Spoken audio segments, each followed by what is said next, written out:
Welcome to another edition of Your Impact Attack. That's right, it's your Impact Attack. It's all yours. You can have it. We don't want it. We're almost to 1,000 episodes of Impact. I can't believe that. But we have not been doing this for 1,000 episodes, although it feels like it at times. But who is we? What is this we we're talking about? Who are we? I'm Jamie Williams. You sometimes people colloquially refer to me as the vet, and with me as always, tag team partner Brandon. Brandon, I'm tagging you in. What's going on? Not a whole lot, man. Uh, but lots been going on in wrestling. Tomorrow the Endeavor deal is supposed to finalize, so it should it's like closing the book on one or closing cover of one book in the history of wrestling and opening up the first chapter on another. That's true. What do you think is that's gonna mean? It reminds me of like a I know what it should mean, but I just don't know if that's what we're going to get. But it reminds me of like the old Sinbad stand-up routine where he's talking about when you get married, like you're at the altar and you say your vows, and the woman says, "I do. Some things got to change around here." Like that was the that's the instant it starts changing. So like as soon as that deal is finalized, you should see a bunch of stuff happen. I don't know what's going to happen. What do you think might happen? It might not be instant at first. There's definitely going to be some changes. It might take a year for those to actually start manifesting, but I think like once Endeavor finally sees like what exactly it is that they've bought, they actually go through the books, they go through the numbers, they look at data and just all of that, and they see like, holy shit, what did we get into? Well, we have the power now, so we're going to turn this thing around and make it even more profitable. Because again, like what like everybody's been saying is, yeah, they're making a shit ton of money, but how much money could they be making if the product was better? Yeah. I thought you were going in the direction that I was saying. It's just like when they go through all that stuff and see all that, they're like, "Holy shit, we're closing this down." No, I mean, if they didn't, if it's one of those things where they wouldn't see the money making potential of it, they'd probably shut it down. But they know that like wrestling's been hot before, it can be hot again. It's part of the tapestry of Americana. It just needs to be reheated and turned back up and modernized. Well, can they do it? And That's the will question. they will From the they history, know will they know what to do? that's part of the problem too, is because the people who would know how to do it, would they be going in with the interest of keeping the business alive and growing the business and making the business thrive, or would they be in it for their own selfish interests? That's the only issue with getting wrestling people involved. Right. If you get wrestling people involved, well, the wrestling people are already involved. Now you're just mixing more corporate stuff into I those I those think environments, you know? I think what you need is the wrestling minds, but with the sword of Damocles hanging over their head of like, you have to perform and you can't do your carny backstabbing bullshit, otherwise you're gone. But you know what you're doing, you have experience, and if you don't perform, then we'll find somebody else who can. Well, let's find out how carny they are, because a real carny has been able to work people for this long, and they should be able to continue to do it. Yes, as I was going to point out, but you just put it up on the screen. Elizabeth says in a normal merger, it will flush out in the next 12 to 18 months, but the first thing that will happen is duplication of effort will be eliminated, like legal and HR departments. So, Yeah, because yeah, why? it's Because why? a lot Right? of Because why? redundancy. Right? Because why you need two HR departments for WWE and UFC? Oh, well, I'll tell you why you need to HR That's actually kind of a departments. good point. So, yeah, most of the thing I think the changes is not the stuff that fans are going to be interested in or expect. It's surely not at first. Um, but we'll see. We'll see. All we can do is see. Everybody's conjecture at this point is relatively, unfounded. And again, I hope that like the new ownership and the people he's got in his corner are going to start looking at things much differently than the McMahons did, because I think I forgot the name of the coach or the manager, but the best comparison I ever heard to Vince McMahon was to the Raiders coach, who basically took that team to heights they had never seen, but at the same time, he sent them crashing back down. Yes, Al Davis. Yes, Al Davis. Yes, Whereas, that's a like, very, very apt comparison. Very apt comparison. Yeah, like if Al Davis would have left, it's like, okay, I had my time. I accomplished what I accomplished. I don't have it anymore. I'm going to step away. If Vince would have done that, he probably would have had a much better legacy than he. Well, it's still being written, but it would definitely look better in the end if he would have done that, rather than just, kept going and thinking he knew better than everybody else and wasn't out of touch. Yeah, or Jerry Jones is doing it now. He's still alive. Like that sort of, you know, that prestige that you're coasting on, like past, successes that haven't been since, God knows when. The Raiders haven't. The last time the Raiders were important in football, I was in diapers. So that's why I think it's a good comparison, because in the 80s, that's when the WWF rose to prominence, on a national and more global scale, and separate itself more from the NWA and those type of things. And then, it enjoyed that great success at first, and then it was just a lot of, it got exposed pretty quickly after that, but then, it just got hot again in the 90s and the late 90s, and then it's, struggled at times, but yet it seems to get bigger and bigger, despite the fact that we're all saying, like, wow, this could be a lot better. And part of that is due to them being the only game in town for a long time. So it's the same way that the Raiders fans are still talking about John Madden and those Super Bowls from the 70s and stuff. It's just like, they'll just never let that shit go, even though they haven't won shit in 40 years. So it is it's a very good comparison, I think.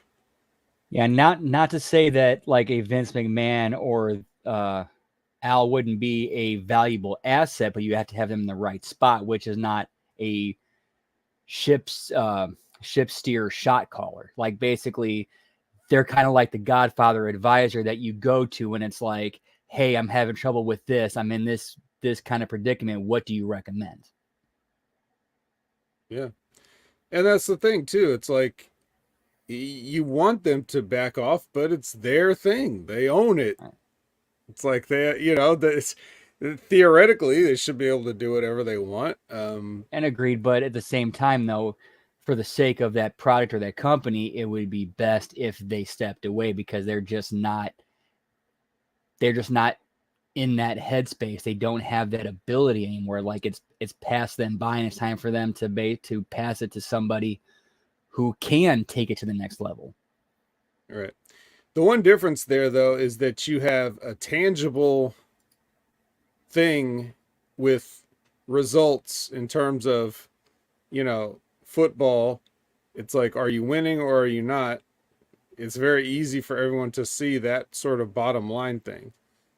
With wrestling, it's like, there's so many ways to disguise or excuse or whatever. It's like, well, the ratings are only this because blah, blah, blah, TV viewing habits and yada, yada, yada. Oh, the only reason that we didn't sell these tickets is because, well, we just had a pandemic and it's hard to get people to, people are still relearning how to enter society. Like, you can make up any excuses why you're not doing the things that you should be doing when you're putting subjective creative out there. Creative is subjective, as Jeff Jarrett likes to say. But at the same time, though, it may be subjective, but a lot of people are not going to like it. Or the ratio of who likes it to who doesn't like it's going to be much more skewed in one direction. Yep. But then you have to say, well, what are who are we only hearing from these people that are, we know that the like the internet, for example, is a vocal minority. They don't represent everybody, but they're the only people you hear from. You're not going to hear from just the average person that turns on the television to watch Monday Night Raw. They just watch it or don't and don't say anything to anybody.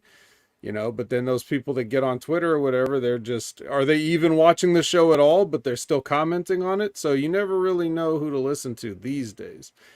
It's a can of worms. We opened a can of worms with this conversation, and we've got a lot to cover. So before we do, let's acknowledge some of these people like Lisbeth, who made a fine comment to support our discussion here.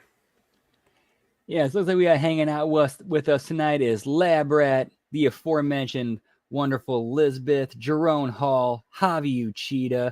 How you guys doing tonight? Whoop, whoop. All right, we'll probably see some more faces as they file in, like a poorly attended WWE show. Or AEW. So speaking of that, I mean, I guess there's not a hell of a lot of news out there. Something about Gail Kim having a bad fall at the 1,000 episode tapings or something this weekend, and First I've heard about that. Yeah, she assures everybody that she's okay on social media, but apparently there was some apron spot and she fell and hit her head or something it was like a battle royal or some shit. I don't know. Why is Gail Kim doing apron spots with her status and age? She doesn't need to. I don't think it. Maybe I should rephrase it. I don't think it was an apron spot. I think it just happened to be on the apron, right? Okay. Like something about Velvet Sky. Sorry, spoiler alert. Velvet Sky pulling her off the apron and she fell. Like one of those spots. I grabbed the leg or something. I don't know. Don't know. Haven't seen it. Won't see it till probably next Monday when I try to cram the Impact in before we have to record. But yeah, I think it went down on the 9th is when the actual taping of the episode happened. So we'll see it, or we'll see their editing of it. Either way. So that's like a small Impact piece of news. Everything else was some stupid shit. And then of course there's the Matt Riddle incident, which I really don't know that much about, other than it seems at this point, now that I'm like seeing the summary of everything, it seems like, much ado about nothing. The only real issue is that, Matt Riddle's he falsely accuses somebody of doing something they didn't do. Right. But is this him being, inebriated in public, which that brings up the question, like, is he, off the wagon? Didn't he go to rehab for these things? Like, is this going to keep happening? Is something else going to keep happening? I think that's the bigger issue. But, as for this issue, a wrestler getting into something at the airport, well, that's just life. That's another day at the office. Yeah, but apparently, yeah, he's off of Raw tonight and whatever. So I'm just pissed he has me on the side of a TSA agent. Don't put Brandon in that position, having to defend TSA. Come on, Riddle. That's what you should be thinking about. You should be thinking about my Impact co-host. Anyway, but yeah. So well, it's Matt Riddle, bro. Whatever. I don't care. You're going to have to come up with something a little bit more juicy and salacious than this for me to care. Guy's probably fucking drunk. So, who knows? Or maybe the guy did get handsy. Who knows? I don't know. Whatever. It doesn't matter. It both could be true. Yeah, but ultimately, what the fact of the matter is that there was no police report filed and they let him go, so nothing happened other than some social media posts. So like, as far as everybody else knows, he made some posts and deleted them, wasn't arrested, no police report filed, just they let him go, yada yada yada, no real news, but everybody else is going to make up the news surrounding it. Jeez. Just like always happens. So until more comes out about that, really not much to comment on. What about you? Did you see anything newsworthy in these past 7 days? Not really, other than the Endeavor deal being finalized. Which is tomorrow, right? That is correct. That is correct. I'm not taking my shirt off, but yeah, so I don't know. I guess let's just get into business as usual then. So we got a lot to talk about wrestling wise, and do we have a punching up impact? Unfortunately, not for this week. Had a very busy and family oriented week this week, so unfortunately could not get that. But I will have that along with a this week and a Victory Road redo. Basically, kind of redo that entire build like we did for Emergence. Okay, all right. So I mean, uh, it's 2 weeks plus a show. Should be able to. Shouldn't be too hard. we reward the viewers' patience with the uh yeah, well, we got 2 weeks plus a show. It's felt like 2 weeks. And I wasn't even sure if I was gonna have to, like, if they were putting out the 1000th episode ahead of time. I thought I was gonna have to watch three things, but apparently not yet. It'll air at its normal time. Um, but the let's see, when was this? What day did this episode take place? This would have been September 7th. September 7th episode of Impact Wrestling, which is a go home show of sorts to Victory Road, which is a sorts of pay per view, if you want to call it that. And let's see how they did in terms of getting us excited. We're gonna do our normal recap to start, and then we're gonna get Deonna Purrazzo versus Danny Luna. That's right, Danny Luna. Who's Danny Luna? Danny Luna's the lady from Subculture. Danny Luna lasts about 5 minutes before tapping out. Seems about right. I tell you, if well, I'll just say this: if these ladies may be your cup of tea if you're not into, let's say, someone with the body type of an Alicia Edwards. You may be more interested in this match. So I don't know where Retro Rocket Review is, but it seems like he'd be all over it. That's all I really have to say about that. What did you think? No, I actually liked this match. It was decent. The opening sequence I really liked because, I mean, I kind like I overanalyze everything, so I'm watching it and when it ends with Daniel like she Peraza locking in the armbar, the Fujiwara armbar, and Luna immediately going for the rope. I thought that showed great character for Luna, where it shows that she pays attention to her opponents, and as soon as the arm got locked in, she immediately went for the rope. Like, nope. Yep. And it was built to, and it made sense. So I thought that was a great opening. I didn't like how the camera caught Deonna positioning herself for the finish. Did she scoot? Yep. Oh, yeah, I don't like that. I don't like the scooting. I mean, I remember Yeah. I've seen.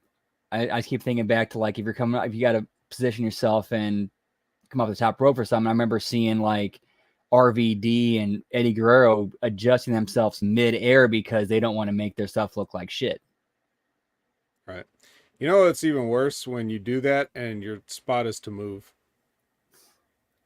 It's like, why don't you just stay? You're already in position. You see them move out of the way. That's it. You don't have to move until they come down. Yeah. And like that quarter inch that you slid over really made a difference too. Like they were just going to be a complete uncoordinated mess and fall all over the place if you weren't that quarter inch to the side. Yeah, what'd you think of Danny Luna? I mean, this is probably your first real chance to focus on her as a singles, and she's in there with one of the best. So Deonna definitely carried her to a more than passable match. I mean, I thought it was decent. Danny did her part as she should. She just needs somebody in there like a Deonna to guide her. and guide she did to Tap out finish. Take that, Danny Luna. All right. Well, that's pretty much it. There's no further business on this. It was kind of a cold match with no like. I don't remember these two having a thing. I know my memory's not the greatest at times, but Basically, the old Bret Hart tune-up match. yeah, the tune-up match. So there we go. Then we get a little vignette. Crazy Steve, who assures us once again that he is not crazy while doing the craziest things we've ever seen. So I was sitting there looking at this, and I'm just like, he said he's not crazy because he's fully aware of his actions and knows what he's doing. that sounds like something a crazy person would say. Indeed, which I think kind of actually works for it. Right. Is it so? Regardless, I'm just watching this, and I'm just like, isn't this just a Violent by Design variant?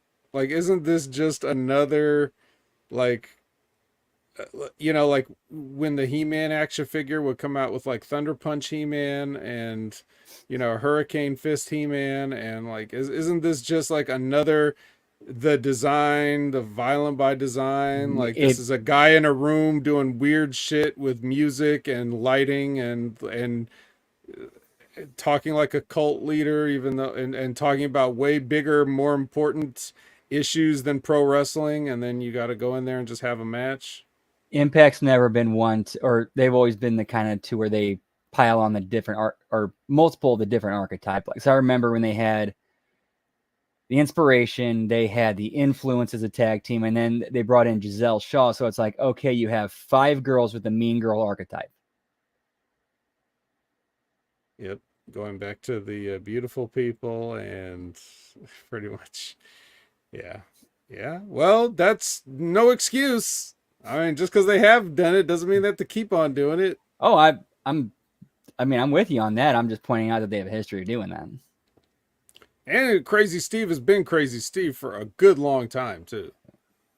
So, I get it, but now this new version is much more like we already have one of these. We have sitting in a dark room eating uncooked ramen noodles. Yeah.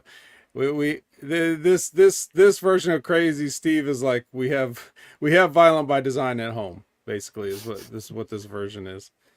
So when you order Violent by Design on Wish. Yeah, pretty much. What do you think of it? Are you still intrigued by it, or I really think there is something there. It's just where they're going with it. It could be better. It could be different, but at least like Steve's performance has gotten better. Like it's something more that he can sink his teeth into and tap into a little bit better because it's more personal for him. All right. Oh, well, speaking of a guy who takes his real life and turns it into the worst wrestling shit that you've ever seen, Tommy Dreamer tells his life story into the camera and cries again.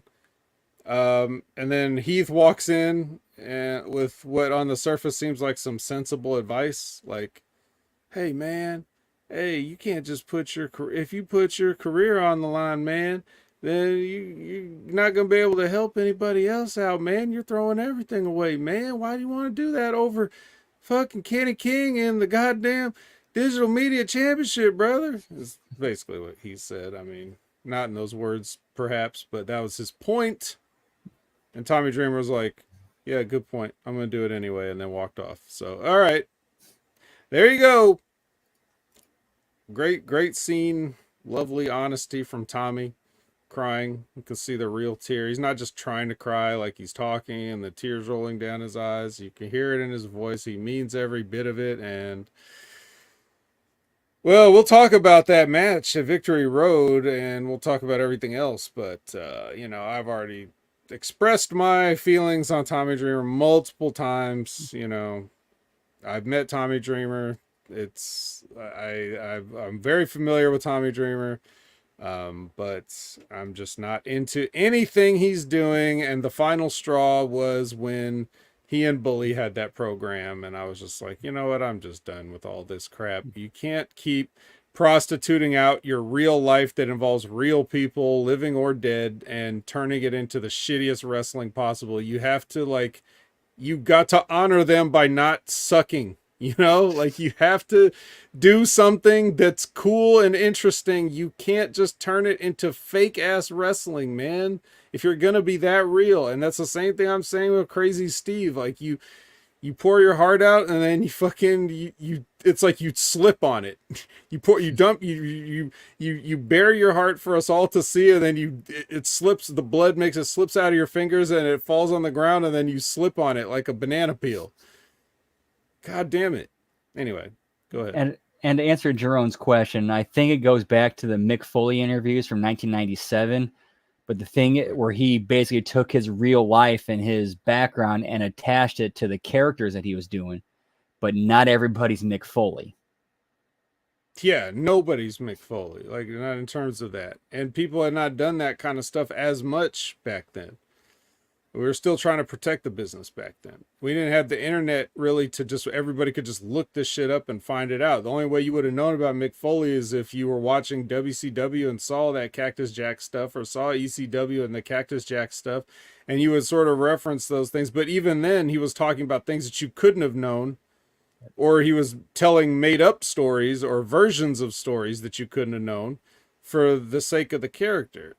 Like, that's what it was supposed to be. It's like Mankind came in mysterious, and he was mysterious for a while, and then with the interviews, it's just, that's all Crazy Steve is doing now, is just ripping off the Mankind interview. And they've tried to do that multiple times, but they've never gotten anything good out of it. So, what's the point? But yeah, that's what it is, Jerome. I think everybody's trying to recreate that magic, even down to the attacking the interviewer. You know, like he put the mandible claw on JR, and then, what was great about that is like he snapped out of it and is like, "Oh shit, what did I just do?"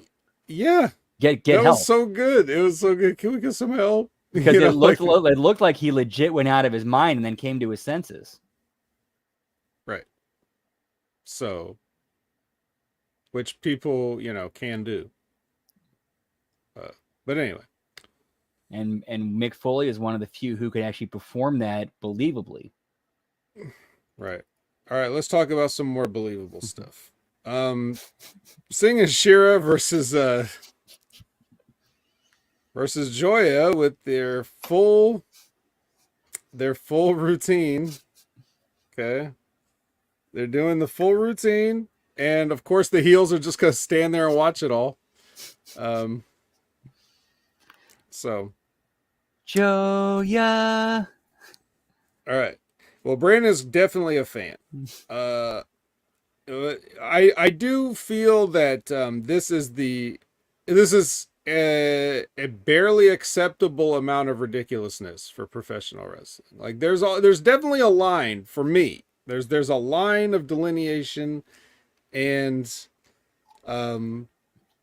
this is on the side of acceptability because this is something that fits into Joe Hendry's, it's always been part of his persona ever since the first time I saw him, so it shouldn't be any different now. He's always doing musical things, revolving around him, his opponents, his partners, whatever. He's always got like music as a part of it, and he just so happens to be a pro wrestler. It's not like he breaks into this routine in the middle of the match or, does anything like that, but so in that sense, I guess, like I said, it's acceptable. This match lasts even less time than Danny Luna did. So, I mean, there's that too. I think the full entrance with performance probably lasted a little bit longer than the match, but that's fine. The people seem to be into it.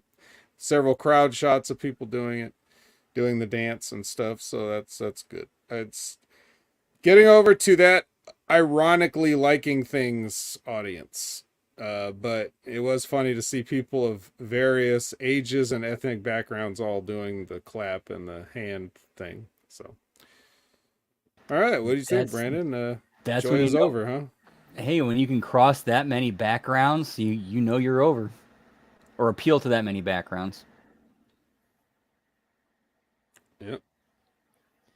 I mean, And he again, just like I look at a guy like Hendry and I think just like, man, like if the WWE was working correctly and they had their machine behind a guy like him,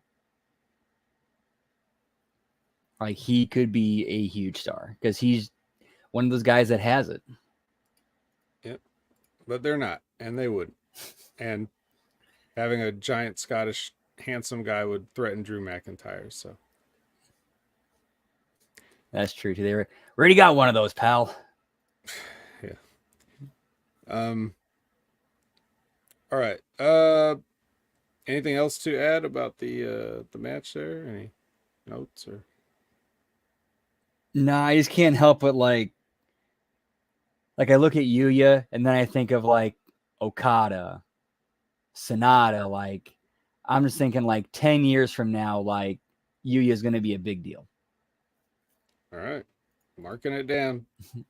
Marking it down. All right. Well, Burt Macklin and Bully argue in the back. Sure they're arguing about PCO or something. I wasn't really paying attention. Did you have any notes on this? Not really. It was just more like Bully losing more allies because of him freaking out over PCO. Right. And let's remind everybody that the way they sort of went off of that last time was he trapped his arm in the door and tried to get him to calm down, and then the camera just cut and then we never saw it. Or Like, the whole thing. how do you get out of that situation? I think like the story they're going for is Bully's trying to reach the human side, the Carl Ouellette side of PCO. Right. The pirate side, if you will. Jean-Pierre Lafitte. Yes. Yes. So that would be no less ridiculous. If we get a clip of Gail Kim and Awesome Kong to sort of promote Impact 1000, we get a Will Ospreay highlight reel. Then we get Josh with Gia, no music underneath. And of course, this is very generic. I'm sure you don't have any commentary on this.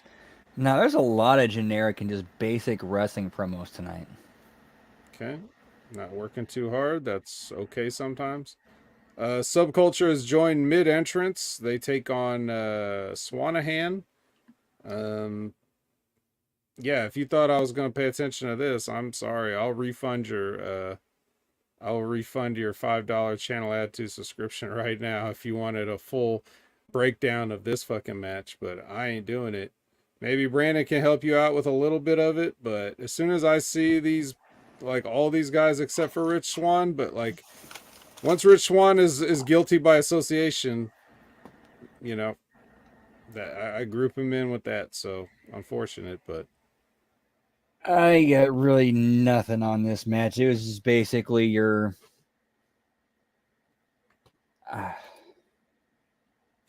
like I forgot to write. Like what was there anything even on the line in this match, or is it just two teams like, hey, we're gonna wrestle? I believe that that Santino made it like a number one contenders match for the tag team championships or something like that. And a previous episode, not this episode.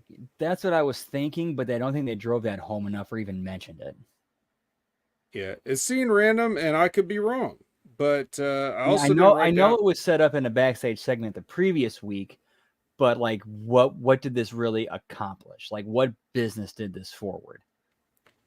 It forwarded the business of whoever's the tag team champions having somebody to wrestle. Oh, it's the Rascals. Yeah, and they're wrestling Motor City Machine Guns at the pay-per-view. Yeah, they had first dibs. That's the reason why Subculture was upset, because they didn't get their rematch. So that's why they went to complain to Santino. And then, so it's like, he's like, it's too late. The Guns already had that match. Or whatever he said. And then that whole thing happened. We don't need to talk about last week anymore. I didn't write down a finish for this match. I assume that Callahan pile drove somebody and pinned him.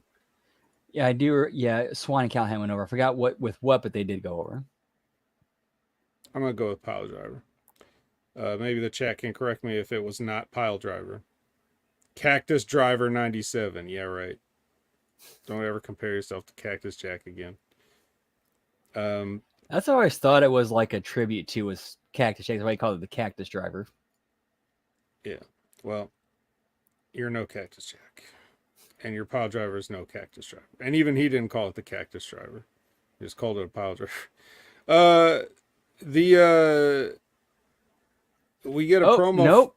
I'm actually going back and looking at it now. Callahan hits Andrews with the Death Valley Driver, followed up with Swan on doing a 450 splash. Oh, all right. I'm quite sure he hit a pile driver at some point because I remember him screaming about it. That part I did remember. I probably just was like, "Oh, that's the finish. Let me go check on my dinner or whatever." um, so, yeah. So we get a promo from the Sean Taraj. Did they just now think of this, or have they been doing this and I've missed it for weeks? The Chantarage name? It's been there for I think it was something like an announcer threw out there as a rib, and they kind of thought, or the management heard them like, "Hey, we liked it. Let's keep going with that." Or not really as a rib, but just threw it out there as like just a phrase, and then management liked it and it stuck. So is this like the first time they referred to themselves or whatever? I think this might have been the first time they referred to themselves as that, because the only time I've ever heard them refer to that is either Ray Wald or Hannafan referring to him as that. Okay. All right. Well, they did a generic promo. Yeah, that's like Josh Alexander did. That's basically what I have here. Basic wrestling promo. It's good, but I mean, yeah, basic and short. Yeah, they performed and did their part well, but just like, what do you expect us to get out of it? It's just your basic wrestling promo. Right. Well, this goes to our discussion that we had before we went live, which was, they got all these people on Monday Night Raw and nobody doing anything. You mean to tell me you couldn't fit a promo of this type for somebody else on Raw that you're not using? You couldn't give Apollo Crews a 1 minute or a 30-second or something. Just right. You couldn't instead of one of your little recaps. Right. You couldn't shave a minute or two off one of your 20-minute matches. No time. Sorry, we're live, pal. All right, Rascal's promo is interrupted by the Good Hands. Is there some collusion between the Good Hands and the Rascals right here on camera? Perhaps. Tom certainly seems to think so when they come back to the announcers. So he's just yelling collusion. Yeah, so we've already suspected it, but now we have, again, video confirmation. So it's not technically like a filmed crime. Don't worry, we'll get plenty of those. But still, it's filmed evidence of something's not right here. The Good Hands are definitely like mercenaries. Right. It doesn't confirm anything, but it definitely it's a suspicious thing where like, okay, we need to look into this. Okay. Like it wouldn't convict, but it would warrant, but it would trigger an investigation. Like an investigation into the Matt Riddle airport incident? Or an investigation into the all-in backstage fight?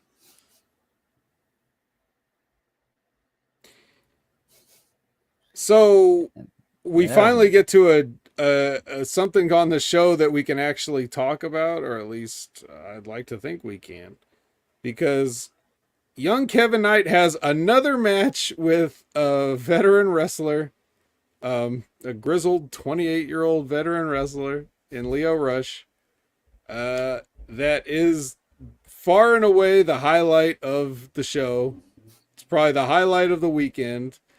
If you are waiting to see, all right, why is Lio Rush so like, what's so great about Lio Rush or whatever? How does he separate himself from everybody else on this roster? Brandon, you are ready to go. Jump right in. He and Lio Rush impressed me so much with this match. Like, he showed that he can tell a story, keep it simple without doing a whole bunch of crazy shit, and just be character, keep it simple, keep it basic, and tell a great story in the ring. That's right. I mean, I thoroughly enjoyed this. All It right. was, I mean, Well, I thought it was very well structured and built. Like it was basically heat, character, and selling, which we hardly see anymore.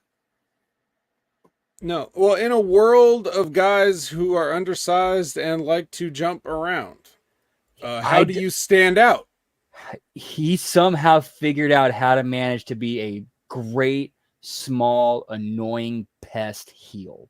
Like just this little annoying gnat you want to see get swatted. And he does an amazing job with that. Right. And he also can turn it up. You know, when he has that look on his face, like he's disgusted and he's gonna take it out on you, like you really believe it. And then when you see, and then his attitude, the way he carries himself when he's on top in a match, you want to see him get knocked off his high horse. Mm-hmm. So, you know, in a totally different way, but with the same style and result as Moose did, uh, he basically made this a perfect showcase for not only Kevin Knight, but for just how to have a match. Like, this is a modern setting, but this is the way wrestling is supposed to be and have been. So nobody watching this as a fan that thinks that old wrestling was nothing but headlocks and stuff, nobody's going to know the difference between something like this and, you know, whatever else they see and like in a fast-paced modern type of match. Um, but for the trained eye, there's a huge difference, and we can see those things and appreciate those things. As soon as Leo Rush showed up in Impact, I was looking forward to the day when, like, hopefully he'd be able to do what I know he can do. You know, there's no guarantee that he'd be able to have a match like this. You know, he might, you know, always be in tag team matches, or he might be in the babyface side, or, you know, whatever the things that Impact Wrestling might ask of Leo Rush may never put him in the position to do something like this and showcase it. But I just really feel like justified and vindicated when I tell people, like, as soon as Leo Rush is like, oh man, like I'm rubbing my hands together, like Leo Rush is here. So I hope you guys get to see this. And then I feel so good when people actually get to see it, because not only is it great, but, you know, I always like to be right. I don't, you know, I'm I don't very not like happy. being right. I'm very happy you were right about everything you told me about Leo Rush. Yeah. So you basically broke it down. You explained what you liked about it. Um, so yeah, it was just a showcase of athleticism, because he knows he's got this kid who can do all this stuff, and how can we do this and make it make sense, but how am I going to get over, because I'm going over, but I don't want to take everything, but it's, and there's also a size difference, and how am I just going to do what, like, you know, this, okay, it's like, let me put it to you this way, right? We've seen Moose have an incredible match with Kevin Knight. We've seen uh, Leo Rush have an incredible match with Kevin Knight. Now give Kevin Knight to Alex Shelley and see what kind of match you get. I guarantee you it's not going to be anything like these two matches. It's going to be completely lame, and it's going to expose like how much he doesn't know, despite the fact he's the most influential wrestler of all time, essentially, is what I'm being told. But so, you know, when you get Kevin in these situations where he's got to learn on the job, um, they have him do all the right things, and it's really good. And if he has any input on it, then that shows that Kevin Knight has a real good aptitude for this business. And, you know, I know he's been working with Kushida a lot because they were a tag team for an entire round robin tournament during the Super Junior Tag League. And, you know, I so think like, that's the story they've been carrying in with this, is basically like Kushida's like his mentor. yeah, and which is like a work and a shoot, you know, like, I don't know how much time Kushida spends with him outside, but probably some, probably quite a bit. They're a tag team, the Jet Setters or whatever they're called, I forget. But you know, so we know Kushida knows what he's doing. But yeah, so great match. Kevin Knight actually had to drop kick downwards to hit Lio Rush, which I think is hilarious. He's not going to sacrifice his jumping height just because Lio Rush is like 5 foot whatever. He's going to kick downwards. So that's pretty cool. Um, yeah, but just like everything, like you said, Lio Rush selling, the proper way, the facial expressions, letting you know what you're supposed to be feeling at that moment, or definitely what Leo's feeling at that moment. Um, the trickiest part of these things is when you're an athlete like Lio Rush and you can do the amazing things, but you're a heel. You don't want to outshine your babyface and just do all your shit and get all your shit in when you're supposed to be a heel. And so how do you get it in without, uh, you know, going against your character or what the match needs, right? So one way that you do it is, this is an example of telling a story, right? We always hear, oh, tell a story in the ring, and then nobody says how the story gets told or whatever, except me sometimes. And we do this here. But in other podcasts and things, you hear people say, God, just what happened to telling a story in the ring? And then you hear it from somebody that doesn't explain that or really break it down. But I'll give you an example. Okay, so yeah, this is the opposite of a subculture match. I'm going to be able to break down a specific point in this. So there's the thing that Lio Rush likes to do where he does change of direction, and like he'll go to hit the ropes and then he'll stop and then go in the other direction. Like he'll stop on a dime and then run the other way. And he's usually doing this. He does spots where he's like evading the person. Like they're trying to grab him or hit him, and he's like ducking out of the way, scooting out of the way, sliding out of the way, flipping out of the way, whatever he does to just sort of like disorient them. So they do that spot early on with Kevin Knight where he's like slightly confused, but then later on in the match, Lio Rush tries the same thing again, and Kevin Knight caught on to it. Yep. He goes to hit the ropes and change direction, but Kevin Knight follows behind him, and by the time Lio Rush realizes what happened, he comes off with the clothesline. Now, how many times do we see that spot where somebody follows? Called the DiBiase. Yeah. How many times do you see somebody do that spot where they follow him in, and then it's just like, okay, well, you look like an idiot for not knowing this. So not only did he do it, but he made it make sense. So yep. Yeah, just brilliance from Lio Rush, as I know that he always can do. Playing to Kevin's strengths too, how do we get your spot in, like the jump up, Hurricane Rana off the second rope, where he jumps up from the ground, how do we get that in? We set it up in a way that makes sense, right? So dude, the crowd reaction after that, because that was built to and meant something. Mm-hmm. Yep. So but ultimately, he slips on a banana peel and Lio Rush hits the final hour for the win. And then post-match attack, so Lio Rush gets on him and starts punching him after the bell, which, I mean, come on. Like, now in this current wrestling climate, you should be fired for that. Like, he should fear for, like, Kevin Knight should fear for his life. Lio Rush should be fired. And then Kushida comes out and he makes the save. He hits him with his baseball pitch punch. And even though that he was doing something to help his friend and save him, like, this was not in the confines of a match. So I think Kushida should at least be suspended. We can talk about suspending Kushida indefinitely. Lio Rush should definitely be fired. We don't want to create an unsafe and work environment. Everybody in there, all the production people, all the fans, and everybody were in danger from Lio Rush. So I'm sorry you can't be in Impact Wrestling anymore. Despite how great a match you had, you're fired. At the very least, suspend Kushida for bringing that red X out to the ring.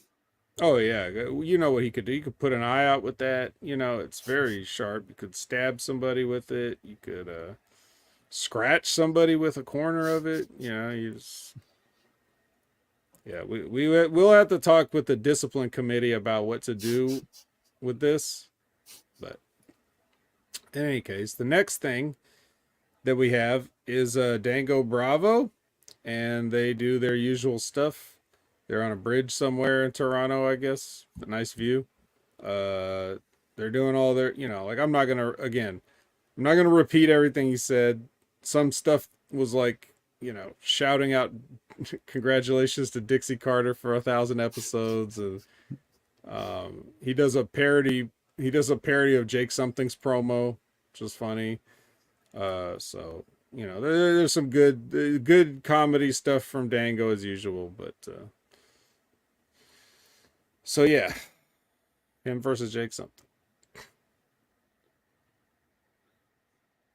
Yeah, I'm just kind of concerned where they're going to go with Dango after, or wonder where they're going to go with Dango after this. Because like he should be somebody he should be like a top level heel with this character. Yeah. Because like if he keeps doing jobs to younger guys, like that just keeps diminishing him. Yeah. Yeah, I agree. Which again is not a bad spot for him to be getting younger guys over, but that's all you're doing with him. Well, then it's just kind of like it's the diminishing returns. Some people would argue that just him getting these things is what's getting him over, and no one will remember the matches. I'm not saying that I'm one of those people, but some might say that. Well, we'll see what happens. But I believe the match something is for the Impact 1000. So if you've seen spoilers, it's already happened and you know what happened. We don't. I don't. But yeah. Now, speaking of that, there's another little promo where Jordan Grace rips a picture of Deanna. So get ready for that match. That's for Victory Road. And then we get a contract signing, our favorite thing in wrestling, with Delicia Edwards and Trinity. Santino's out there. Yeah, give me, or there's some. All right, so there's some trash talking, some drink throwing, some fisticuffs. Fat Eddie throws Trinity through the table. Kazarian eventually runs out, and. I mean, I thought some of the trash talking was a little decent, but other than that, it was basically your typical contract signing. I mean, they tried to Eddie put a woman through a table. Where's my purse? I need to clutch it. All I got is Gary. Just clutch Gary. Oh, can't believe that bastard Eddie Edwards put his hands on a woman. She's a woman, damn it. Like, how is him putting her through a table any worse than another knockout putting her through a table? It's so much worse. His muscles threw her through that table so hard, the impact probably, no pun intended, caused severe back injury, and it's going to jeopardize her title chances against Delicia.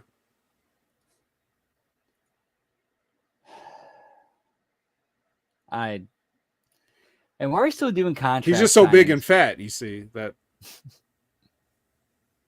Yeah. Alyssa's appalling, putting a woman through a table. Probably because Alicia couldn't pick her up with all the hunger pains.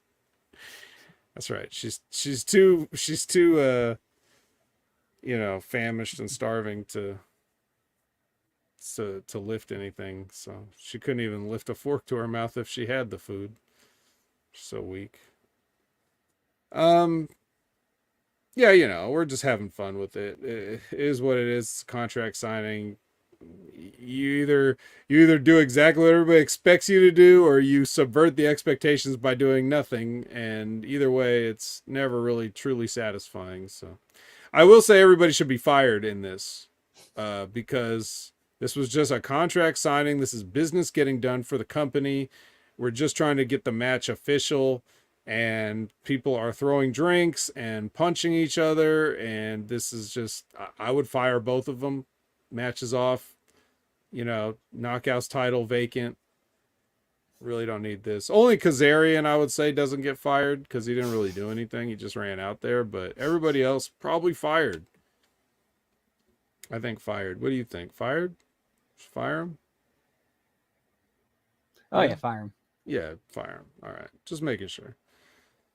The Machine Guns promo, The Rascals. Based on the quality of this promo, I'd fire him, but that's different. That's different than talking real legal matters and stuff. That's just my personal. It would probably be a combination or accumulation of things that would lead to this, but yeah. Well, I think Alex Shelley's already working on his next job. The way he's coming in the show dressed this last 2 weeks, looking like he's trying out for auditioning for a spot in a Reservoir Dogs play. He's probably not gonna make it. Acting skills is probably gonna hold him back. Probably, he might be able to do Mr. Brown. I don't think he has very many lines in that. Before Mr. White and Mr. Pink find him shot in a car. Yeah, that's probably the best role for him. Shot in a car. Oh, are we talking about the movie or play still? Okay. All right, I'm just having fun. I'm just entertaining you guys. Come on.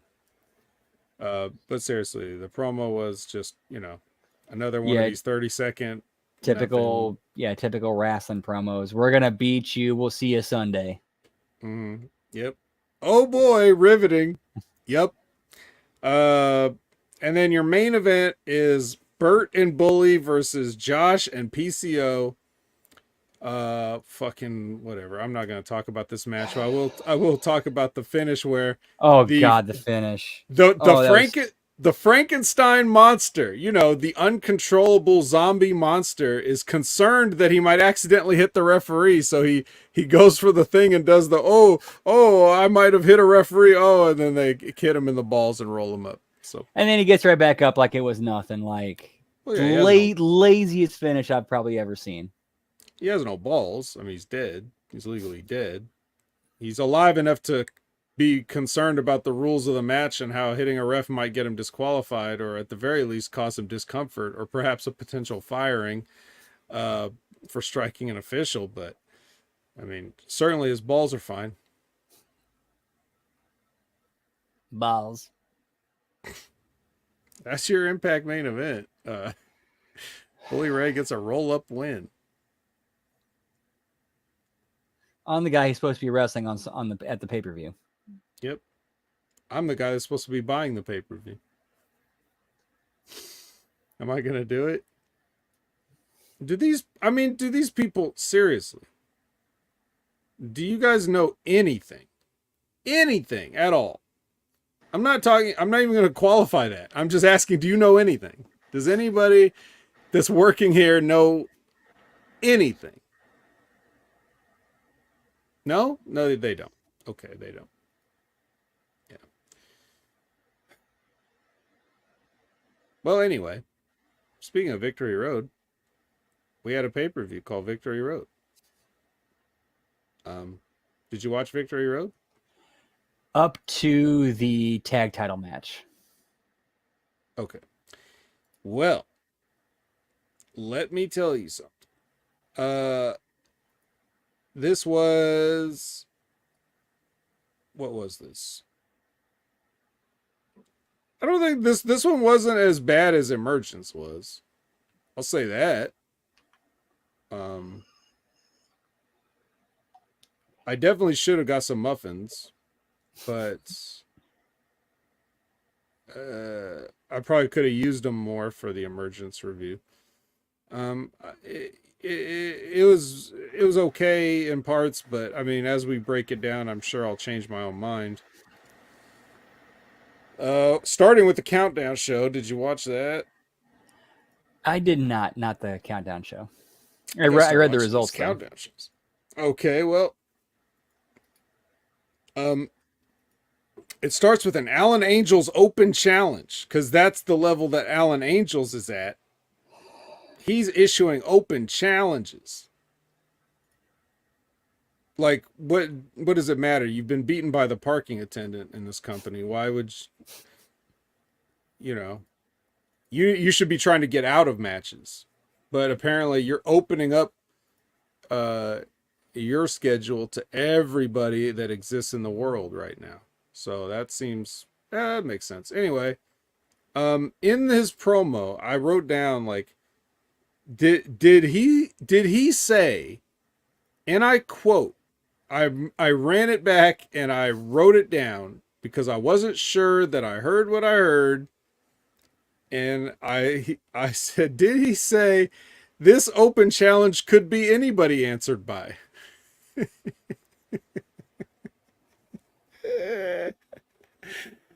Wow, dude.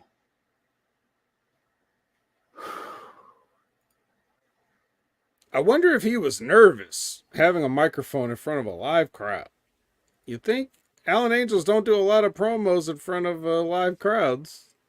Could be his first one ever. Could be his Probably last not. one ever. Hopefully, we'll see. Yeah, hopefully. Well, it was Little Guido answered by. That's who answered by the open challenge. Answered.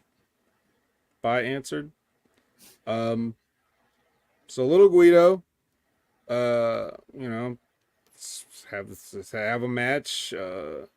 Alan Angels fakes an injury, and then he rakes Little Guido's eyes and hits his finish, which I've never seen since he never wins. But if you're curious, it's something like the C4 spike, but it's just like a what is it? Who does this move? El Desperado does this move. Yeah, that too. Yeah, it's the Angels wings, right? Yeah. El Desperado does it as Pinche Loco, but he does the splits when he does it, so it looks cool. Yeah, it's basically, yeah, it's the Angels wings. All right, that's right. Also, and this was just like a little thing, but it seems like a big thing. If I was like, if I was in that situation that he was in, where like, a respected veteran or whatever is coming in and putting me over, I would never do that thing where, when you're pinning the guy and like you like forearm him across the face and like grab his chin or whatever, like you just push his face to the side, like, yeah, you don't do that, I don't think. Why don't you just put your foot on his chest? Not unless the vet calls in the back saying, "Hey, do this to me to get your character over." Right. In which case, it'd be disrespectful. Right. Which, if they told you to do that, it'd be disrespectful not to. But then again, we don't know what conversations they had backstage. Do you see a lot of veterans saying, "Hey, cross-face me on the pin," just to be an extra bit of a dick? Like, does that spot get called a lot? I might call that if I'm in that position, and as the character I'm working with is somebody who's a cocky, disrespectful heel, then I might call that. Because see, I wouldn't think like that. I would think if you're gonna do that, you go the whole nine.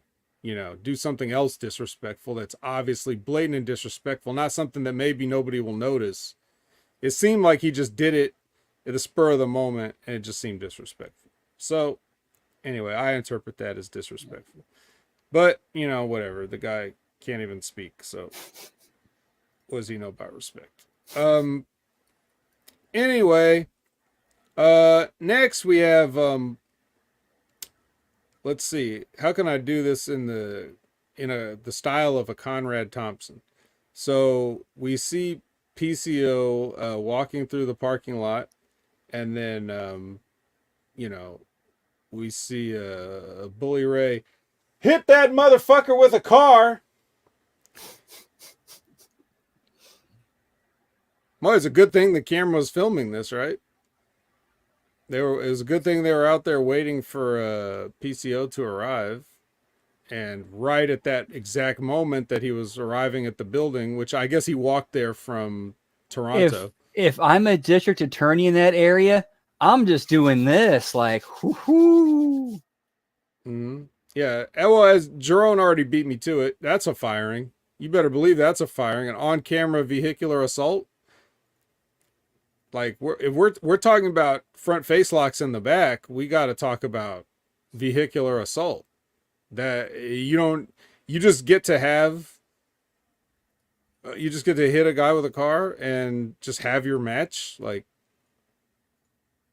I mean, I know he thought he wasn't going to have the match, but like, I'm sorry, you just when you get to the building, you have to be arrested, and I'm going to fire you. It's also Any nice to know that Bully drives the car in his full ring gear too, like with the knee pads down around the boots. He doesn't need them in the car because he probably doesn't hit his knees on the steering wheel that much, but he does have them on just in case he needs to pull them up real quick. why does every company not have some, like, on movie sets they have people who are there to pay attention to detail and continuity and things like this? Why Hmm. don't wrestling companies have somebody doing this? Oh, you mean wrestling companies that historically wrestling does not like to bring in tag teams because they have to pay an extra person? Good point. Yeah. So yeah, this was awesome. Remember what I was saying earlier about does anybody know anything? Um, well, so we had a severe unless I missed it, we had a severe lack of Moose on that last episode, right? You didn't miss it. That's pretty much the whole point of my little name thing. Where the fuck is Moose? Mm-hmm. All right, just making sure, just making extra sure. Well, I'll tell you where Moose is. All right, he's right here on this pre-show. Uh, and the most professional wrestling gods, regrettably, have gone full team. They have a new song. They have the matching gear like they had, with vests. They have a tandem entrance. So now when Moose is doing his heavy breathing on the stage, then Myers is right there in front of him doing his stupid Raven pose. Um, what does Raven just tell him? Hey, do my pose. Like, does he do that, or because he was already doing that pose before Raven was working there? So How can you be the most professional wrestler when you're ripping off other people's gimmicks? I mean, if you're a heel, I can see it. Well, that's the least. That's the least of my issues with Myers, anyway. But I'm just saying. So there. So once again, uh, mashup song, matching gear, including matching entrance gear, tandem entrance, and they're on the pre-show. This is the worst possible timeline that we're living in right now. I need to find a way into the multiverse to correct this anomaly and get things back to your universe where Moose is the champion. Um, but so besides that, this is going to be the meanest thing I've ever said about Moose. Nothing about this match clicked at all. Moose and Myers don't appear to have any chemistry, really. Like, I don't think in the ring or outside of the ring they really have any chemistry. It's just like these are clearly two separate guys and they're just standing next to each other. They don't interact particularly well, I don't think. There's no chemistry between the two opposing teams in the match. So like, which by the way, the other team was who fucking was it? Don't tell me. I'll remember. I forgot to write it down because I was just so upset that I was seeing what I was seeing and I was just making notes on the tag team. But it was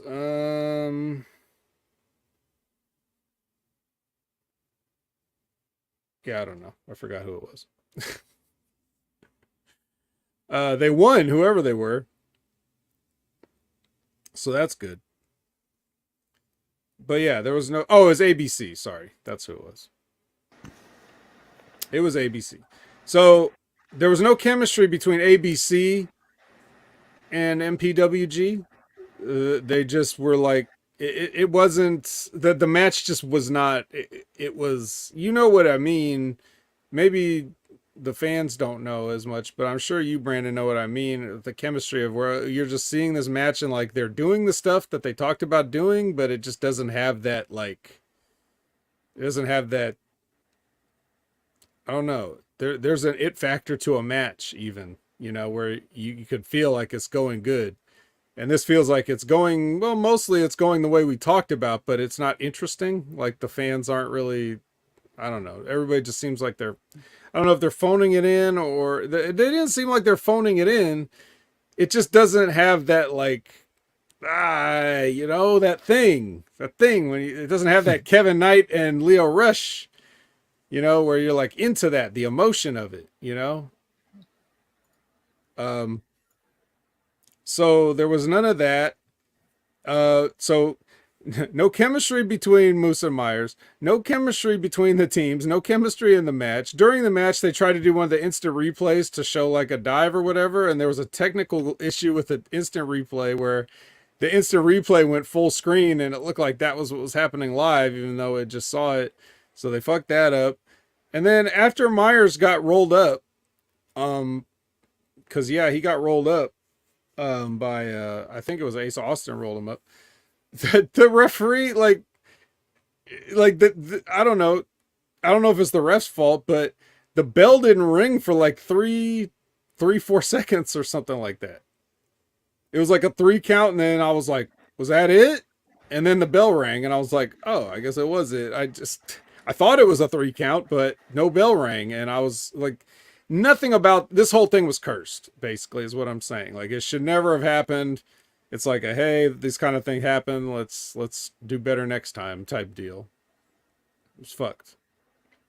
So, and that's the meanest thing I'll ever say about Moose. Well, so far. Mm. Man, again, I'll go back to saying like you know what this guy brings to the table, and you have him locked in for at least a decade. For the longest. Why the fuck are you doing this with him? Like he's like, why? This is a guy you can build the entire company around, and you know he's not going anywhere. What the fuck? Maybe it's just not his time. Maybe he's on that LA Knight schedule because they've got LA Knight's push marked on the calendar. We're just not there yet. You know, we got a few more holidays to get through and, you know, some other things. And we got to see how football plays out. And then we can think about pushing LA Knight. But we've got it marked down on the calendar. It's got a set date. We don't know what it is, but they know what it is. So LA Knight push coming soon. Same thing with Moose. I'm sure they've got him earmarked for his eventual push, and they're just tying up all their loose ends. And, you know, like they first, before they push Moose, they got to make sure their instant replay guy is able to do his job. They got to make sure to fire all the people that are hitting people with cars in the parking lot and these things. So I can understand they're just not ready for the big Moose push yet. But we're ready for Victory Road.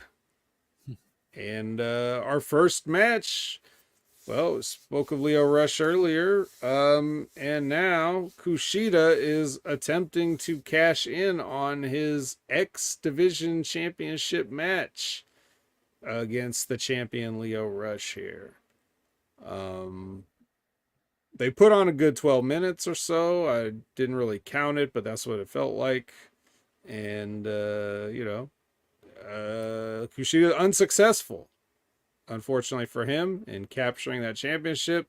He was low blowed, which on a human living person does work. So that set up the final hour, and Leo Rush retains. What'd you think of this match? Another good outing from Leo Rush. Absolutely. Again, shows how much of a better worker him. I guess you could say Kushida as well in there. Like when they did the spot where he went after Kushida's eyes, they made sure that the ref wasn't looking, so that all the heat went to Rush. The only thing I didn't really care for is how like the no selling of the arm, or they kind of ignored the arm damage that Kushida did to Rush when they went into the finish and the subsequent sequences after that. But other than that, I thought it was a great match. And Kushida and Rush, you can't go wrong with those two together. All right. Did you like the dive where he catches him in the hoverboard? You did what? When Leo Rush did the dive and Kushida catches him in the hoverboard lock. That was cool. I thought that was pretty cool. Like he saw it coming, so he prepared himself to get in position where he can lock that in. I liked it. But again, like I wish I would have had more of a consequence later on in the match. Yeah. Sometimes people just forget. I don't know. It's just not. It's something that everybody could work on a little bit more. All right, so Santino is distraught backstage because PCO is dead. He was killed in the parking lot with a car, and he's on a gurney, and now he's like, what am I going to do? Half of my match is dead. And Dr. Cadaver's there. He's not wearing his lab coat, though, which is like, really? With the Frankenstein character, you're not going to wear the lab coat? Now is when you're just going to dress like a normal person? Please. God, does anybody know anything is what I keep asking here. I mean, if you're going to go like ridiculous, like insane outside the box, then fucking commit to the bit and go all the way. He must have just left it at home. That's the only thing I can think of. He was like, oh, shit. Like they called him at the last second and he was in a rush. He couldn't get his coat, his lab coat. And they couldn't find one in the entire city. So they just were like, just go out there like normal. Everyone will know who you are. You're over. So yeah. Well, PCO's not dead. He sits up on the gurney. So I'm sure we were all surprised because we thought he was dead. And as long as you're not dead, I guess it's okay to have the match and not fire Bully Ray, right? Who didn't see that coming? Him sitting up and just completely no selling getting hit by a car. Who didn't see that coming? We all saw it. Bully! You drive with knee pads, Bully. Knockouts tag team title match. It's Shaw and Evans versus MK Ultra. Now, this match was pretty good. It was almost a perfect match. However, the hot tag was not. It was not very good. They got heat on Kelly. There was a good heat spot where she went to hit the ropes, and somebody did the low bridge. Jay Vidal did the low bridge on the second rope. So she goes tumbling through to the floor, hurts her back, and then they kick the shit out of her for a while. They take turns kicking the shit out of her. Giselle and Evans do. And so like you're really getting hyped for Masha to get in there and clean some house. Which I think they were smart having Masha be the one to take the hot tag because the crowd wants to see her get in there and kill people. Oh, I'll talk about that in a second, brother. So then, so she's selling. Then they go to grab her as she's crawling towards the thing, and she kicks Evans off, or no, she kicks Giselle off, and then starts reaching for the tag again. Well, Giselle goes to tag Savannah, and then she tags Savannah at simultaneously. Masha gets tagged in. So the proper way to do it would be for heel gets tagged first, babyface gets tagged next. Yes, and the heel should get all the way over to the babyface, but just a second too late. So that's when you have to reveal. You have to okay, I lose my balance trying to the perfect way to do it would be if she does a diving tag and you dive, then that gives you a reason why you're not ready for the babyface to come in, right? Because you just took a bump, not because somebody hurt you, but because you dive trying to grab her leg or something. So now you have to get up off the mat. While you're getting up off the mat, here comes Masha Slamovich, House of Fire, right? So that's a perfect thing. Well, they didn't do that, but they whatever. But she did come in, and she was a House of Fire. It's a good comeback. Like when you see Masha Slamovich in there, she's at a different speed. Like she's at the speed that you need to be at. It's like coming in doing some of those moves that she was doing, or that, like the kick, like that spinning kick or whatever she did, and like all these things. She doesn't look like, when you see like I'll just throw a name out there. I don't mean to pick on her, but like a Liv Morgan or whatever, like Liv Morgan, like running the ropes, and she's got the little pitter patter, and she just like gently hits the ropes. Like you're completely killing the gimmick of hitting the ropes. But when Masha hits those ropes, she hits those ropes. When she comes at you, she lays it in. She's looking like she's doing stuff, and she's not moving slowly, like she's afraid she's gonna break something. So she's awesome. Eventually, they put the dip in the comeback, but she snowplows Evans and gets the 1-2-3s for MK Ultra to retain. What'd you think of the match? I thought it was decent. Again, my only thing is the thing that I've been saying on here for a long time is that I think the Shaw entourage is dead. They've buried that group so far deep. They just need to disband and turn Shaw babyface. Well, I don't want to see her be a babyface. I mean, first of all, she's a cannibal. Second of all, they beat her into the ground already. So, what is that supposed to engender sympathy? Oh, she's a loser. I want to cheer for her. You can eat people. You can eat people, Savannah. You can do it. You'll eat somebody one day. Good match. It goes back to, I think the only reason why people boo Shaw is they feel like they're supposed to, because of that's the role that Shaw is playing. Yeah, well, that's the most you can hope for, even being a heel these days, I feel. All right. So PCO is he's fresh off the gurney and he's walking back there, and you see Bully with the chair waiting. It's very cinematic. This whole thing is very cinematic. I thought they were going into it right here. I thought we were going to get a cinematic match between Bully and PCO. Spoiler alert, we're not. He hits it with the chair and knocks him down, and then he goes for the gas again. And then he starts pouring the gas on him, and then he goes to he does the super villain, James Bond villain, cut a promo before you do something. You got to deliver your line, and then he takes too long, and PCO spits the gasoline in his eyes, and he runs off screaming. So there you go. I mean, he should definitely be fired again. He shouldn't even have a job for this, but he should be fired again for attacking with the chair and trying to get out of the match by burning him alive again. Like, if that wasn't firing. But we weren't, back when he set PCO on fire, we didn't fire anybody in wrestling for a front face lock in the back. So now that we've done that, we have to re-examine these things. So that's why he still had a job up to this point. Another thing I'd like to point out,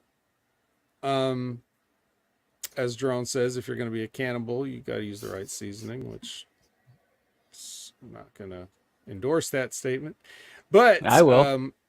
Okay. So you're Bully and you're about to set a guy on fire, right? Like, you clearly have no problem doing it. It's not even the first time you've done it. It's not even the first time you've done it this year. So we know that you're fine with this. So you're waiting backstage and you could have anything in your hands and you have a folding chair. I just want people to like really think about, I want them to watch this with my eyes and see how stupid everything is. Like, you just hit a guy with a car. In between hitting a guy with a car in the parking lot and setting him on fire, your utensil of choice is a steel folding chair, a black steel folding chair. That you're not like, we didn't see like Bully run up and like he's looking around like, what can I grab? And there's a chair sitting there, so he grabs that. He's waiting. He's standing there with the chair. And they do this cinematic angle where PCO walks past it, as you see again, some film school dropout or whatever is like, yes, this is my thesis. And then you see the perspective change where Bully is like now in the background while PCO's in the foreground, and he's waiting there with his chair, like, I'm gonna hit this guy. So he thinks they're really building the dramatic tension, like, oh my god, he's gonna hit him. Is that really the best thing you could find in the whole building that you're gonna hit this guy with? You're gonna attempt to murder this guy, which you've already tried to murder on multiple occasions and it hasn't worked, but a steel folding chair, which that's just how he gets out of bed. Like when PCO's in bed, assuming he sleeps, he just rolls onto a pile of folding chairs to start his day. That's nothing to him. So, but that's what you're going to do. I just want people to see how stupid this is and how nobody knows anything. And again, the reason I go hard on him in particular is because this is a guy that's hated in the wrestling business for being an asshole. And even though he was never rude to me or anything, but I just know he's the kind of guy that's on Busted Open Radio telling everybody else what they need to do, Oh, I've heard this. Have you ever heard the story about how Devon's told stories about how people would walk into the locker room and try to, converse with Bubba, and he'd say like, "Do you see nice guy imprint on my forehead? No, you don't. Fuck off." Right. And he probably thought, hey, that's good heat, man. If the boys believe it, the fans will believe it. Like you can see his fat dumb ass thinking things like that. Like it's totally within his character. But it's one thing to be critical of everybody and everything and to be an asshole or whatever. But when you go out there and everything you do is the complete shits, then you probably should just keep your mouth shut. You don't get to have it both ways, I guess, is the thing. So, but maybe I'm wrong. I don't listen to Bustin' Open Radio. Why would I? Anyway, this sucked. And the best part about it, so like we just saw another attempt at murder, right? And PCO spits the gas in his eyes and he goes, he screams and runs away like he's and he's screaming and running away, and they're just like, well, who cares about that? Let's go to the Crazy Steve package.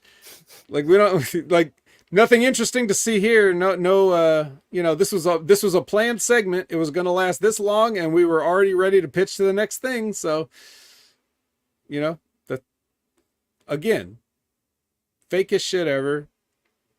You call this wrestling? You call this pro wrestling? You call this television? Does anybody know anything? All right. So we get the Steve package. I believe this is the exact same thing they showed on Impact, wasn't it? Okay. So Taurus versus Crazy Steve. Who isn't crazy, despite his video, which says Crazy Steve, and his name, which is Crazy Steve. He's not crazy though. Don't worry. There's a lot I could say about this match. I'm not gonna bother. I will say that a fork is introduced. Again, remember, you're setting something up.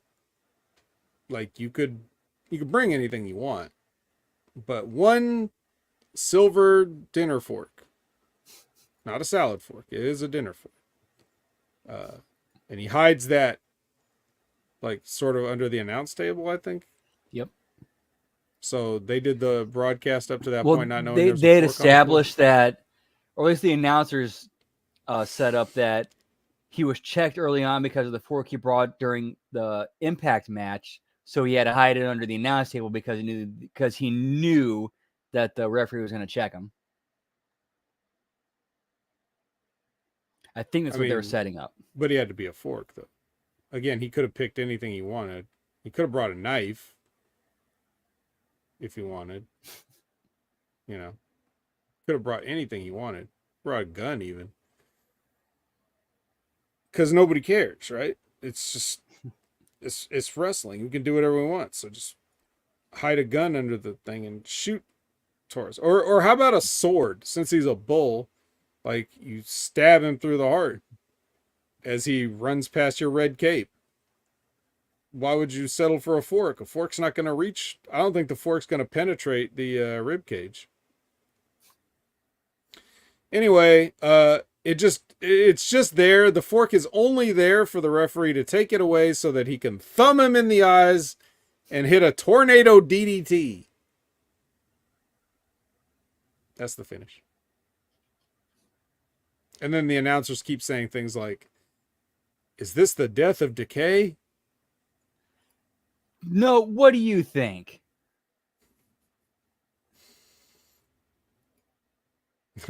JL says, "No grape knife." Well, this isn't Hitman, Jerome. It's not Hitman. You don't just have grape knives laying around. You need a spoon to remove the eyeballs. So, yeah, well, if you have anything to add, please.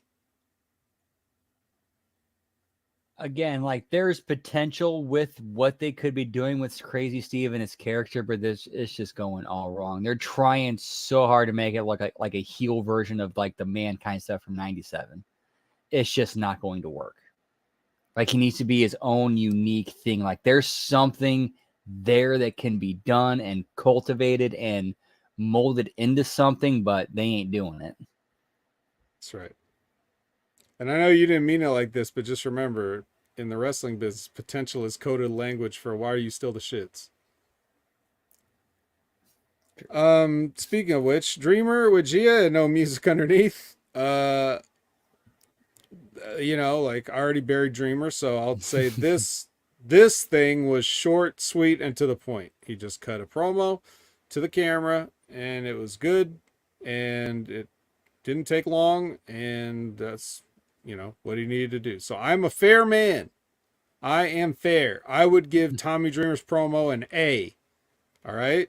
So my personal feelings or whatever do not reflect everything. I will just not bury somebody out of hand. They need to deserve it. And don't worry, because the match is coming up. And that is the Digital Media Championship match. Tommy Dreamer versus Kenny King, with Tommy Dreamer's career on the line. Did this feel like a rehash of the Kenny King Johnny Swinger match, just with Dreamer going over instead? Sort of. They even showed the Johnny Swinger video again, the Hypnospace Outlaw video. And somebody pointed out it looked like Swinger had just got Windows 95 and figured out how to use like the most basic video editor on that, which, when put in that context, makes sense. It's very fun.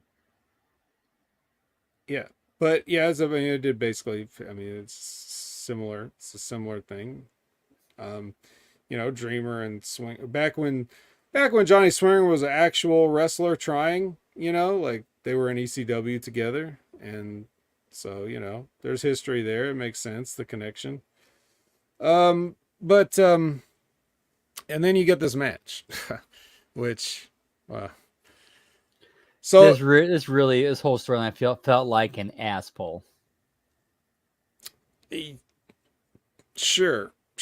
That, but then again, also the match. So here's a good encapsulation of what you're gonna see. So while Dreamer is selling a corkscrew plancha for Kenny King, which he almost killed himself on because I don't know, I'm not even gonna blame anybody. Let's just say somehow against something as fat and squishy as Tommy Dreamer, Kenny King bounced off and almost hit his head on the guardrail, or possibly he did hit his head on the guardrail, which is essentially supposed to be a crossbody, but somehow he ended up over Tommy Dreamer and hitting his head on the guardrail. So besides that, though, never mind that. While Tommy Dreamer's selling that, he's just lying. He's lying on the floor with the pain look in his face as he's like tying the drawstring of his pants. Like he's like cinching up his drawstring of his pants and tying it. Because I guess he didn't have the right fitting pants at the time. He didn't check before he went out there to see if his pants were going to fucking fall off. So he had to wait until he was selling a move to tie them back together while the camera's just on him tying his fucking fat guy pants. So shit is real. I felt bad for Kenny King in this. Like, this is clearly a case of a guy when you just look on paper, you just see this fucking athlete out there, you know, wrestling a beanbag chair, and he has to pull the beanbag chair over on top of himself for the win. Um, you know, I mean, wrestling a broomstick's one thing. It's easy to move that around. But anyway, so Sheldon Jean does the jump up. Heath comes in, hits a wake up call. Oh, I should mention that when Sheldon Jean did the jump up, that was Tommy Dreamer was struggling to get to the top rope. And then when Sheldon Jean jumped down, he did the thing where like his hands hit the top rope or whatever, like as he jumps down, that was actually good. And Dreamer crotched himself there. And it was at that point, while the referee was extremely busy getting rid of Sheldon Jean, that Heath came in, hit the wake up call. Apparently the ref didn't hear the giant bump behind and just turned around, and then Tommy Dreamer hits the Dreamer DDT, and we have a new digital media champion.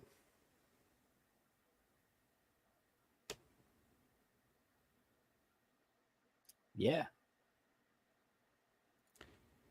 So it's just like when you clearly can't go anymore, just, this really should have been his retirement match, especially based on the performance within it. Like you went out there in front of everybody and proved that you can't do it anymore. And give you can't do it to a level without embarrassing yourself. So give Kenny King a little rub on your way out. Right.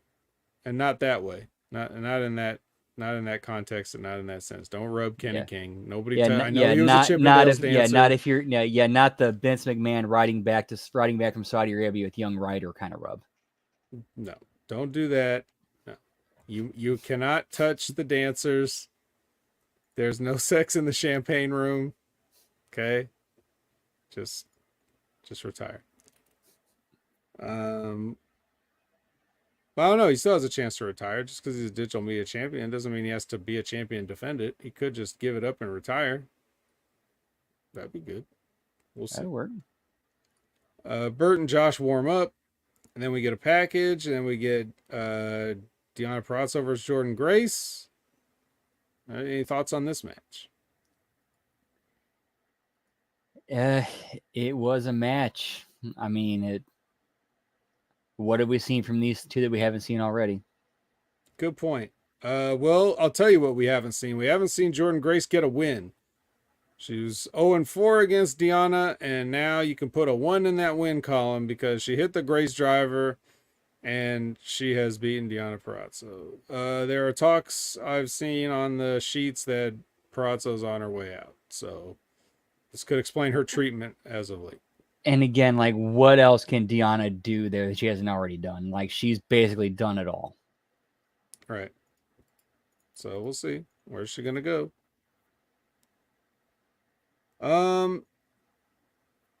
Or is she gonna get the Moose deal? Because hey, they could beat Moose into pace too, and they, sign him to a long-term deal. So whatever. All right, package, and then PCO versus Bully. Anything goes. Anything goes. Man, I wish I was watching. We should just review Indiana Jones and the Temple of Doom instead of continuing to talk about this show, because, man, I feel like I got my heart ripped out, basically. Well, to be fair, like the way they've been building up this PCO character, that's the only way you can beat him. Rip his heart out and eat it. Yep. And even then. So anyway, Bully tries to leave. And Santino and security block the door so he can't leave, and then PCO jumps him. And then blah, blah, blah, blah, blah. Stuff happens. You can imagine. Again, like you have this thing. Okay, so just another little thing, that I'm saying. I will expose every little thing that I can think of just to show you how dumb this is. If you're not convinced that this shit is dumb, I just want you to be convinced thoroughly.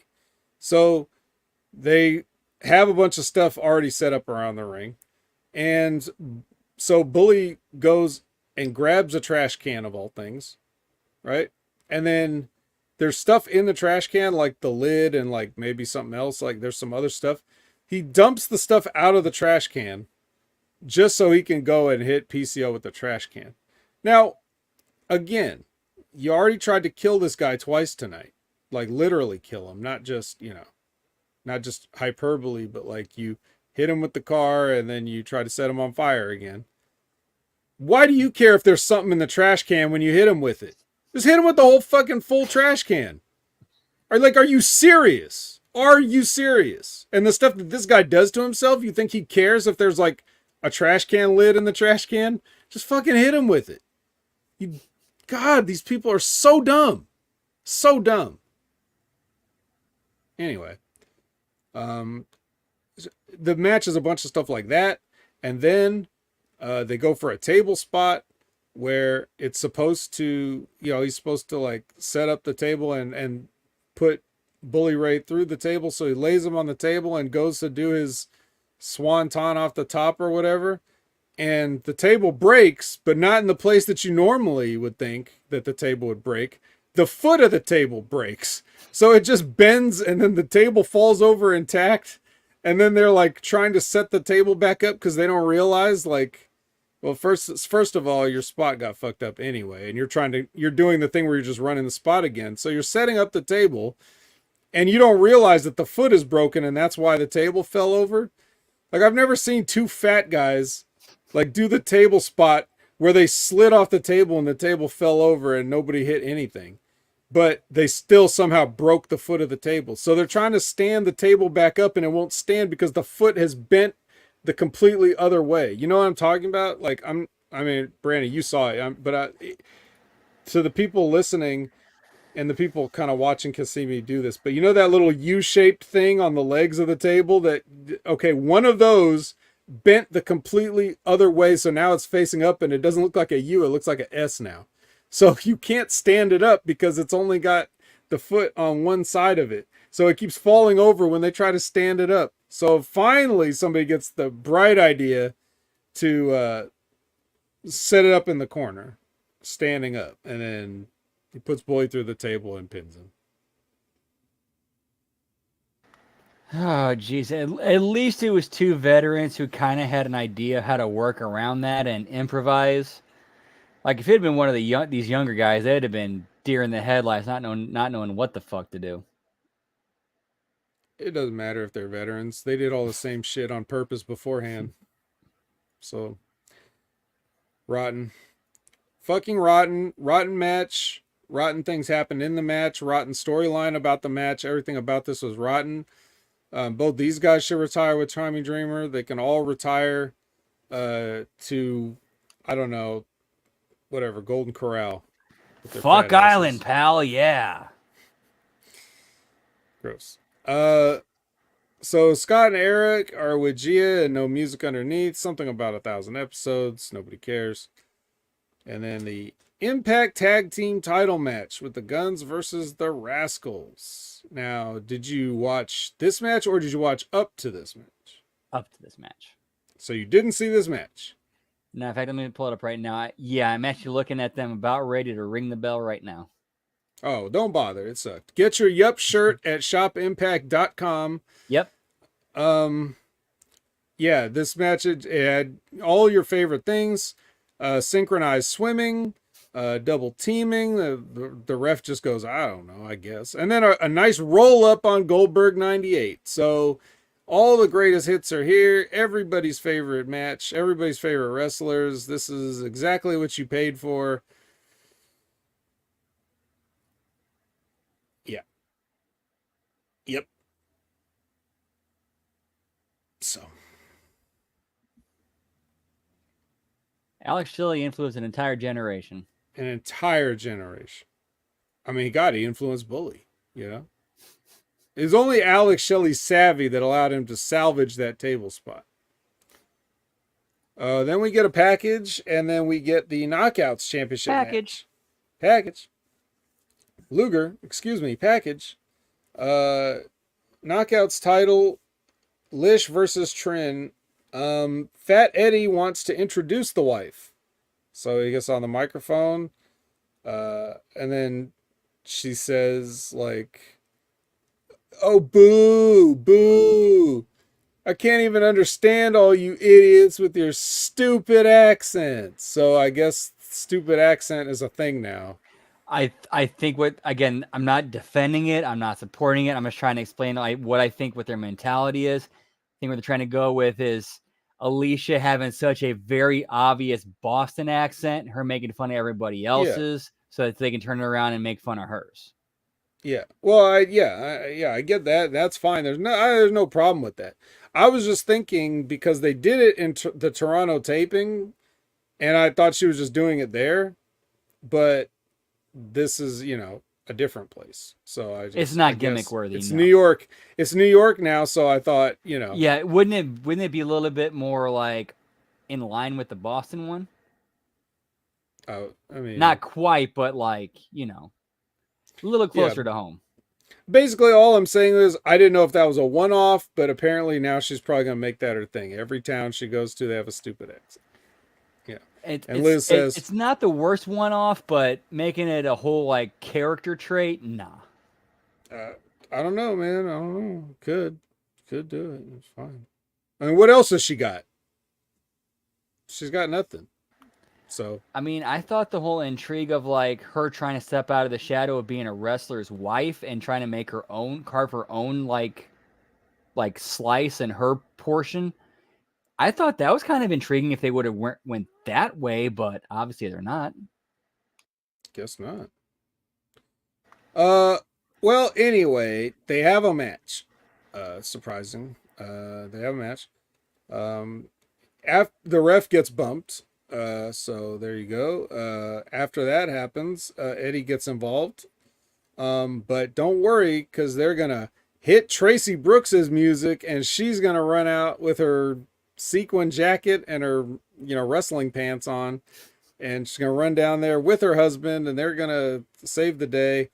Uh, so she and Kaz get Fat Eddie eventually. They get him set up on a table, and Trinity's supposed to come off the top and put Eddie through the table as payback for, the contract signing. And unbelievably, uh, they can't break the table even with Fat Eddie on it. So this is the second table that did not. This was a shoot table. It's not a working table, as Bruce Pritchard would call it. Um, so there you go.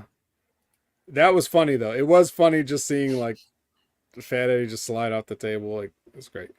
Um, and then while this is all going on or whatever, she gets back in, but the ref is still down. So then what's her name? Alicia gets Kenny. I think it's Kenny, because doesn't Kendra have like a pink? Yeah, I think Kendra's painted pink. Yeah, so Kendra's pink. So this must have been Kenny. She grabbed Kenny and she nails Trinity with Kenny, but that's not enough for the 3 count because the referee finally wakes up, and I guess just a second too late. And so Trinity finally puts Lish away with the of all things, the Bubba Bomb. So maybe to pay tribute to not being able to break tables properly, she wanted to use Bubba's old finisher, and get the win with that. Good match. I mean, after I just watched what Bully and PCO did, just shitting all over the ring and smearing it around in the mat, like this was basically like Michael's Taker. Then we get the announcement that I would love to pitch to you for comment, but you didn't watch it, so. And I wouldn't recommend it. But you're going to have to, because you're going to tell them how they could have done it better. Yep. You're not going to have to tell them how to do this better. They announced that Mike Tenay and Don West are going into the Impact Hall of Fame. So Yeah, there's no topping that. Like 2 deserving guys who, I mean, they were for like what was it, 2002 to 2007 years. They were the voice of Impact, or the voice of the company. Yeah. I will call him the Lawler, the Jr. Jerry Lawler of that company. Oh, definitely. Yeah, I mean, yeah, no question. Um, yeah, and then we get a package. Then we get Bert versus Josh is your main event. A match with I don't think there's any stakes on this match at all. No, Is it was there? basically just story going into it was they were supposed to wrestle, but because of Alexander's injuries, it never happened. And then Macklin got hurt, and then now they're finally having that match. Okay, well, if this was any insight into what the finish of that match was supposed to be, uh, Josh goes over with the C4 spike, shenanigans free, and thank God because we had enough shenanigans on this fucking show already. However, this match is probably exactly whatever your opinion of these guys were before this match, it would do nothing to change it. If you like them, they did what you thought they'd do. If you don't like them, they did what you thought they'd do. They just had a match, and Josh Alexander won. The end. And then they went off the air with and I looked at my timer bar, and there was like 7 minutes left on it. So I was like, what the fuck? So I moved it ahead, and uh, they came back on, and Josh got on the microphone and thanked everybody for being there, and thanked everybody for supporting, and thanked everybody for 1,000 episodes, and thank you, thank you, thank you. And then they go to the announcers table for an on camera where they just continue to talk, and then that was it. So I don't know who this was for, because they put the logo up and the copyright and everything and went off the air, and then they came back on with this. So I don't know what feed you would have saw this on. This is like an Impact Plus bonus or something like that. I couldn't tell you, but They that might have happened, went. and I thought there was an angle coming, but it was not. It was just extra stuff. It's very possible they could have ended up going short, and they buzzed the ref saying, "Hey, tell Alexander to get on the mic and just kill time." Yeah, well, you're supposed to do that before you go off the air. That's the only thing about that. Like if that was the case, if you just needed to pull some extra time, you call that before the show's over. You don't go to black, then fade out, then come back yeah, several seconds later or or before minutes the later. match, or before the match starts, you tell Alexander and Macklin, "Hey, we're short. If you stretch it along, as long as you guys can make it." Right. Yeah. Well, look. I don't think you can buy an Impact Wrestling pay-per-view by traditional means. I think you either go to the Fight TV app, or you get the Impact Plus if it's one of the ones that's included with your subscription. So it's not like they have to worry about overages or underages. Like there's no time that they have to hit. The time is just whenever the show's done. So it doesn't make sense in any case. There's no way to explain why this happened the way it happened. Also, it doesn't matter because they didn't do anything. So it was really just for the crowd, but we got to see it. That's all it was. Except for the fact that the announcers were doing an on cam, which the people in the building wouldn't have heard them. So it doesn't, whatever, it doesn't matter. Victory Road, that's your show. Meh. I will give this. I'm just going to give it a D minus. The D minus is just the shade above an F. And the D minus is for everybody showing up and trying. And the reason it's all the way down at a D minus instead of anything higher is because everything they did on the show, for the most part, was so dumb that even the stuff they did well, like the opening match or whatever, it gets completely forgotten. Like you're not going to remember, if you had to actually sit through this show in real time, you're not going to remember the good match that Lio Rush and Kushida had at the start by the time you're watching, tables not breaking at the end.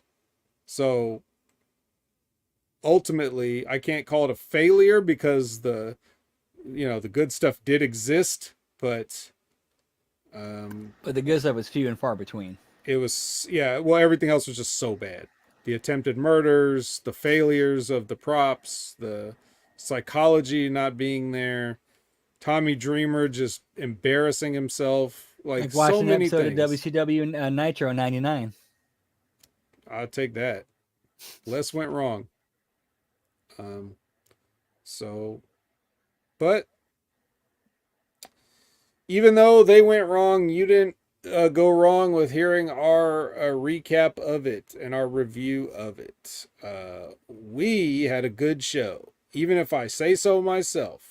I think we had a good show tonight, and you don't need to watch Impact when you have us. So, with that in mind, wherever else that you can find us, Brandon, tell the people.